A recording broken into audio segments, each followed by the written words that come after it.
Good evening, everyone. Um, hang on a sec. Sorry, I was distracting me. And I had to suppress a belch. I don't know why I always start a video and have that urge. But for this week's review, I'm going to review The Birdcage. I meant to talk about it yesterday, but I kind of ran out of time.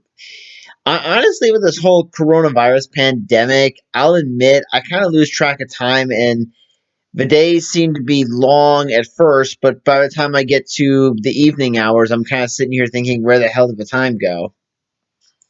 Anyway, so The Birdcage, which is a remake of an early 70s French film, that's pretty much all I really know about it.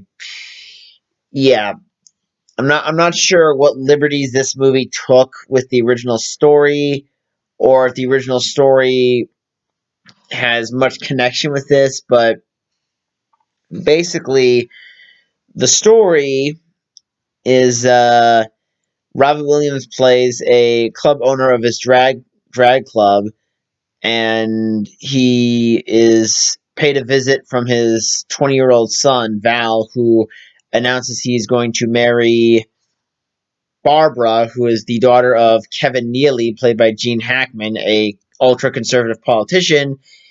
And the problem is Neely is a very right winged mentality kind of guy, and Robin Williams, who plays Armand, Val's father, is gay and living with his partner, played by Nathan Lane, named Albert. So that causes some tension, especially when Barb's parents decide to drive down to Florida to meet Val and his family in order to get some positive press for Neely, who's up for re-election, and his one of his young associates got found in bed with an underage black prostitute. And as you can imagine, this will lead to Val and his father trying to hide the fact that the father is dating a man. And yeah, I think basically from the plot, I think we all know how this movie is going to go and how it's probably going to end. Because the thing is that when you watch a lot of movies and you read the plot synopsis that gives you the basic summary of a film, usually at times you can kind of predict where it's going to go. Because it is kind of the whole facade storyline where the character or a character or two has to trick someone else into thinking there's something that they're not in order for it to work. I mean, we've seen that in a bunch of animated films. We saw that in Aladdin when he was trying to be a prince. We saw that in um, Bug's Life. What? Okay, I can't believe I'm referencing children's films that use the facade storyline. Although, granted, in this case, you actually. Anyway, I'm getting a little ahead of myself. So I think the one thing I would like to say is that while this is a comedy, I mean, it stars two comedians, essentially, Nathan Lane and Robin Williams. The movie, it's more of a heartfelt story. I mean, there are jokes, there are funny scenes in it, but it's not like one of those films where it tries to go out of its way to constantly make you laugh and make you fall on the floor in hysterics. It's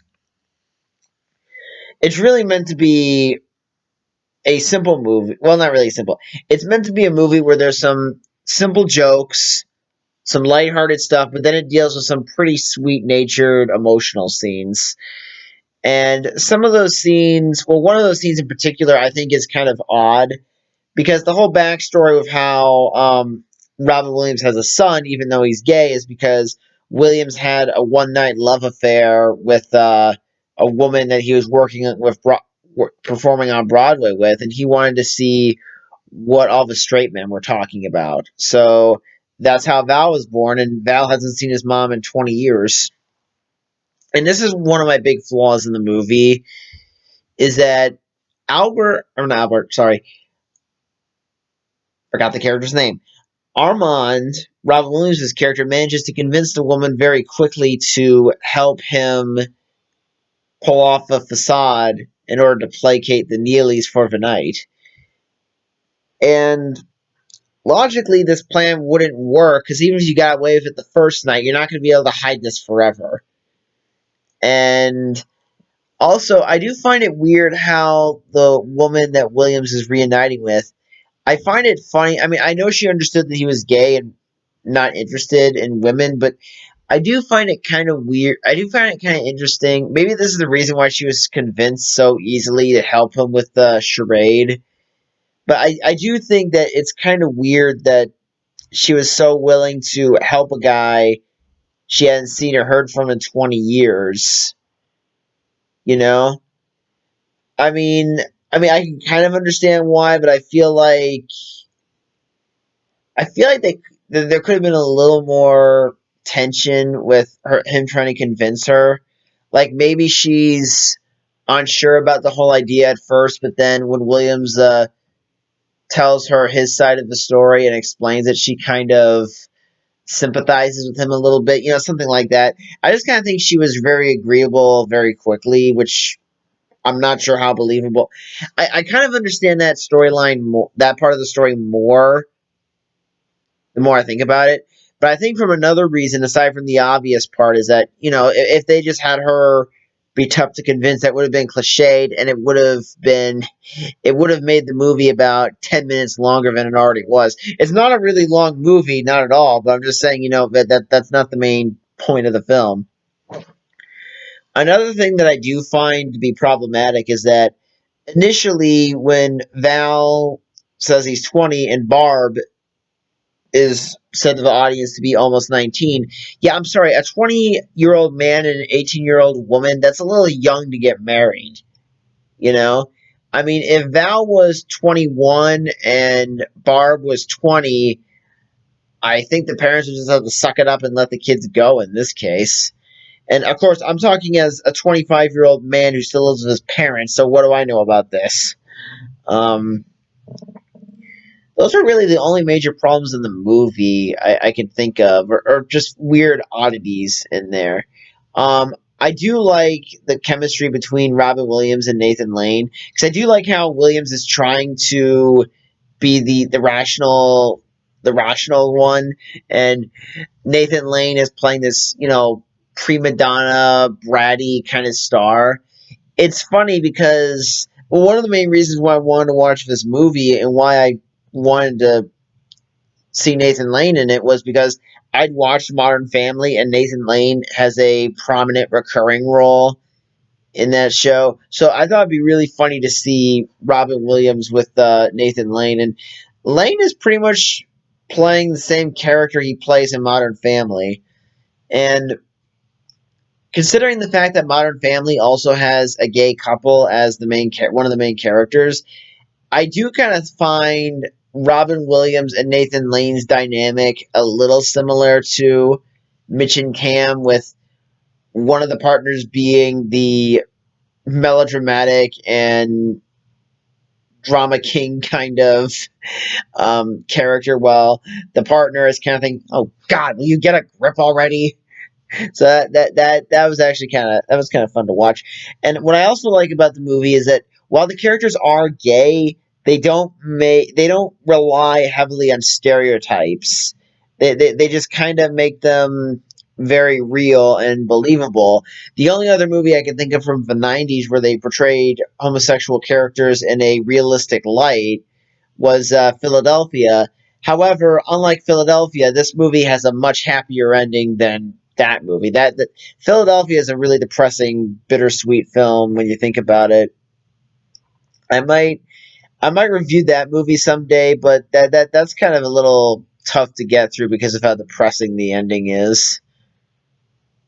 You know, I mean the characters in Philadelphia, they do win, but it's a bittersweet victory. That's all I can say. Um, I do think Nathan Lane. A lot of the comedy in the movie seems to be the result of Nathan Lane's whininess throughout the film, and it is a lot of fun to watch. I really do think that Nathan Lane.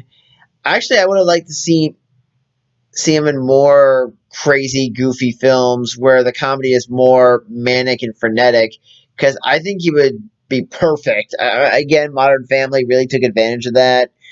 Um, all in all, I do like the themes of how homosexuality should be accepted and just be, not really looked at with scrutiny or any sense of negative perceptions, because it really is kind of the idea of hiding it is wrong. And you're right, you really should not hide a part of yourself that's a part of your identity. You should embrace it and use it to show people who you really are, and find the right people that will accept you for the person that you are. That it's And I do like how at the end, when Neely finds out the ruse, he's a little confused at first, but he does sort of go along with it at the end, especially when Williams and Nathan Lane help him sneak out of the nightclub so he can avoid bad press.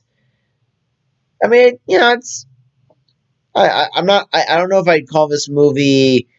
I mean, I think this movie is a '90s classic, but I would definitely say it's one of those films you should definitely watch just for the comedy alone, especially for Nathan Lane.